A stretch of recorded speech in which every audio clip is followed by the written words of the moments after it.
अगर हम बात करें क्रिमिनल केसेस में लीगल ड्राफ्ट्स की, जो एप्लीकेशंस वगैरह देते हैं, तो उसमें एक जुवेनाइल जस्टिस सिस्टम में हम जो है वो ओसिफिकेशन टेस्ट की जो है वो हम एप्लीकेशन दे सकते हैं for the determination of age of the minor. ठीक है ना, वो हम कर सकते हैं। इसके अलावा हमने अपना अगर क्वैशमेंट की एप्लीकेशन देनी है कि जी एफआईआर को क्वैश किया जाए, प्रोसीडिंग्स को क्वैश किया जाए, तो उसके लिए हम 561A की एप्लीकेशन, सीआरपीसी की एप्लीकेशन देते हैं, 561A सीआरपीसी की एप्लीकेशन देते हैं to under the inherent powers. वहाँ पे हाई कोर्ट में वो as a inherent power of high court वो उसको जो है वो टेकअप करती है और समझती है कि हाँ ये जो है एफआईआर क्वैश होनी चाहिए, ये गलत ऑफेंस जो है वो अपना उसकी एफआईआर गलत एफआईआर हो गई है तो वो उसको क्वैश कर देती है।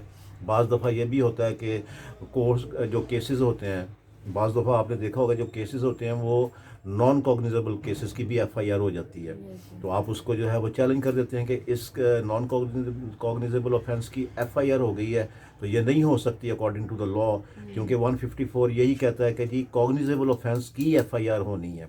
तो उस सूरत में भी आप 561A के तहत, सीआरपीसी के तहत आप कोर्ट में जाके उसकी क्वैशमेंट जो है वो उसको ले सकते हैं कि इसको क्वैश किया जाए एफआईआर को, because it is against the law Witness is given up by by the prosecution। prosecution.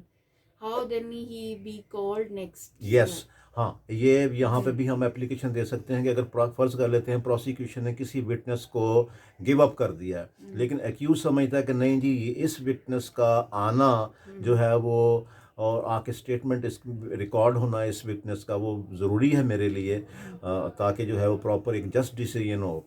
ठीक है, और ये मेलाफाइडी है इनके पीछे कि इन्होंने गिव अप कर दिया उसको, तो एक्यूज जो है वो कोर्ट में एप्लीकेशन दे करके एज अ कोर्ट विटनेस, ऐसे विटनेस को जिसको प्रोसिक्यूशन ने गिव अप कर दिया उसको वो बुला सकता है। Right. हाँ जी, ये हो सकता है। Can we give submit replies? नहीं, Uh, there is no reply of any application in the criminal procedure code, कि हम ये नहीं करना कि हमने किसी कोई एप्लीकेशन दी है तो उसका हम रिप्लाई देंगे। No, there will be no reply. ये this is not a civil case. Civil case में होता है कि आप कोई एप्लीकेशन देते हैं, उसका रिप्लाई आता है, फिर उसके बाद उस पर आर्ग्यूमेंट्स होते हैं, that is a lengthy procedure. But CrPC में ऐसा कोई प्रोविजन नहीं है कि हमने कोई एप्लीकेशन दी है तो उसका कोई रिटर्न रिप्लाई आएगा। अगर कोई एप्लीकेशन आई है तो उसके ऊपर आर्ग्यूमेंट्स होंगे, आर्ग्यूमेंट्स पे कोर्ट ने फैसला करना होता है। Forum of the criminal case is already determined by the law, by law. Schedule 2. by the law, yes, by CRPC, by Schedule 2 or by the specific law, by the special law, sorry, by the special law। अब फर्ज कर लेते हैं general law तो ये PPC के है ना, उसके लिए हमारे पास सीआरपीसी में एक शेड्यूल 2 है, उसमें तमाम ऑफेंसेस जो है तकरीबन लिखे हुए हैं कि कौन सा ऑफेंस को किस कोर्ट ने जो है वो ट्राई करना है। ये तो जनरल लॉ की बात है। जहाँ पे स्पेशल लॉ है वहाँ पे स्पेशल लॉ के अंदर इन इटसेल्फ उसमें ये लिखा होता है कि ये इस अपना ऑफेंस को किस कोर्ट ने ट्राई करना है। वो अपना जैसे कि एंटी टेररिज्म एक्ट है तो वो ज़ाहिर है एंटी टेररिस्ट कोर्ट में जाएगा। ठीक है, एंटी करप्शन कोई कोई ऑफेंस कमिट हुआ है, कोई करप्शन का ऑफेंस कमिट हुआ है तो डेफिनेटली वो एंटी करप्शन कोर्ट में जाएगा।